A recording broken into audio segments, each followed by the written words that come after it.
alone, the game needs me. Can't leave rap alone, the game needs me. Can't leave rap, can't leave rap. So you want to build a home studio on a reasonable budget, and you want some good sounding quality that makes you sound like a pro?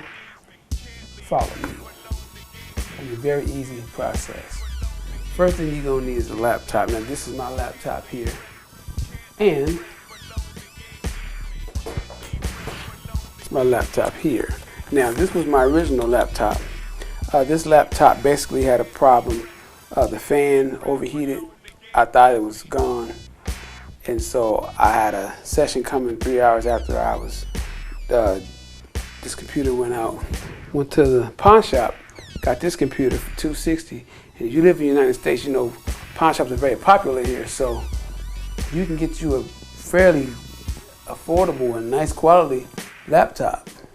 So this is a dual core, 12 gigs of RAM, Windows 8.1, just like I wanted it. You know, it runs well.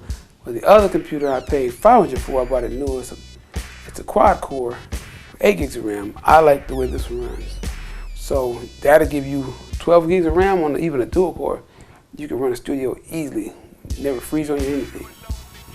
Second thing you're gonna need to record is interface. Now I got this interface. This is a M-Audio M-Track 2x2. I got this one because it was only $119. I always have to have a backup. This one has an input with instrument or mic input in the back, instrument input in the front. These are the two channels. They got very warm and powerful channels on this thing. They get really good signal. This is your mix button if you want to mix music or the actual mic when you're doing vocals. If you want less music, you pull the music to one side and then you get more of the mic. If you want more music, you pull to the right. I mean, the opposite direction, wherever direction it is that the mic is on, or the music is on one side, you use this knob right here. This is your headphone knob right here. And then, this is not common for most studios, but this is my little weapon right here. This is a TC Helicon VK Performer. I'm a keyboard player, so I bought this for performing on stage because I can do harmonies, I can do reverbs, I can do echoes. But I heard how clean this vocal sounds. So I said, man, I should try this in the studio. And I didn't realize some people are using these in the studio. I think I paid $249 for this one. But they also have a V. They have a TC Helicon Perform V and a Perform VG, which is for a guitar. This is the VK for the keyboard.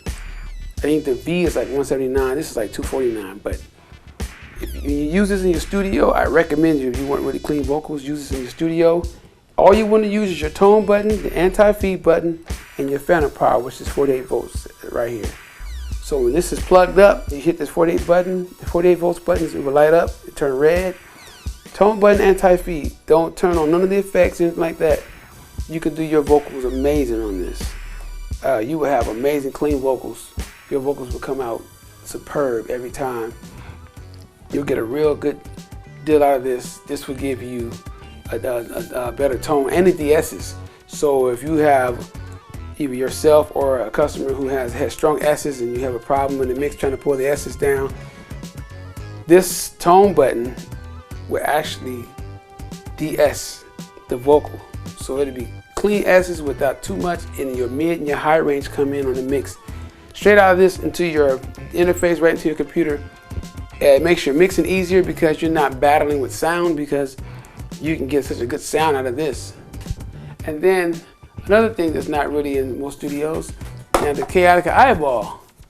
This is a knockoff. This is called a PF8. Now I didn't get the Chaotica Eyeball. I got this PF8 because I saw a demonstration of it. This was like, I think, 50 bucks, and the Chaotica Eyeball at 200 bucks. They do the same exact thing. You put this on top of your mic. Now, you have to buy your mic for your studio. Studio mics are either going to be cardio mic or a condenser. Do not buy a stage mic to record in your studio. You will hear the difference. It's not the same. Now, how this is used is a combination. Because I had the Rode NT2A and I bought this. Now I'm going to show you how this works as a combination. You put this on top of your mic. this helps the reflection. Your mic will show inside of here, and your mic should show like that. There's two ways. If you have a different type of mic and so your mic don't show there, they have an extension they can add on to make your mic fit correctly. And then you use this like a regular popper stopper. You keep your distance. The best way to test it out is to, when you're into the mic, just be at a certain distance. Hit your P's and T's, and then you hear it pop. When it starts popping, you know you're in the right direction. This thing will knock off a lot of reflection on your microphone. But you still have to have the room treated somewhat. So if you have it inside of a closet, I recommend you, if you have a closet and it has clothes in it, use it as a booth. The reason why, it would absorb a lot of the reflection in the room. And that's what you want to do. You want to take away a lot of the reflection in the room. You still have to have it treated wherever you record that. It will be a lot less reflection in the room with that on. But if you're in a room with a lot of acoustics and stuff bouncing around, you still will get some of that effect. It just cuts a lot of it down. And you get your mic stand, 20, 30 bucks. You can get a cheap mic stand. Last thing you're gonna need for your mixing is a pair of monitors. Now, I bought these monitors years ago. These are my Event 5s. I recommend that you use monitors that are 5-inch, 4-inch or 5-inch. Only reason why, because you don't get a heavy bass response. You want something you want monitors that can pick up the mids and the highs well. And so that's a good advantage of having that PF8 on your mic and then running it through that processor, because when you use them as a combination, your mids and highs will be caught bright and clean on the top without the heavy S's. And then these right here, these are good monitors because they're 5-inch. 5-inch give you a good punchy sound. You don't want monitors with a lot of bass on the bottom if you want to be a really clean engineer. Some people do like bass with them. I prefer not to have them.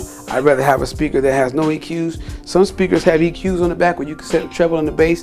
Whenever you mix, always keep those flat. If you have speakers that have EQs on the back, like the Yamahas, I know the Yamaha's new ones, they have the EQs on the back. Keep them up the middle flat. Don't touch them. You get a clean mix. These are very, very true to the sound they give out. So you get the sound you get out, you're gonna get that into your mix. So that's basically what you need, man. Some cables. You get a cable for your mic cord, and then you get a cable to run out of here into your interface. That's all you need, man. You can run your whole studio at your house. Please go to the bottom, subscribe and comment, and I will give you more information and more of these tips as we go along.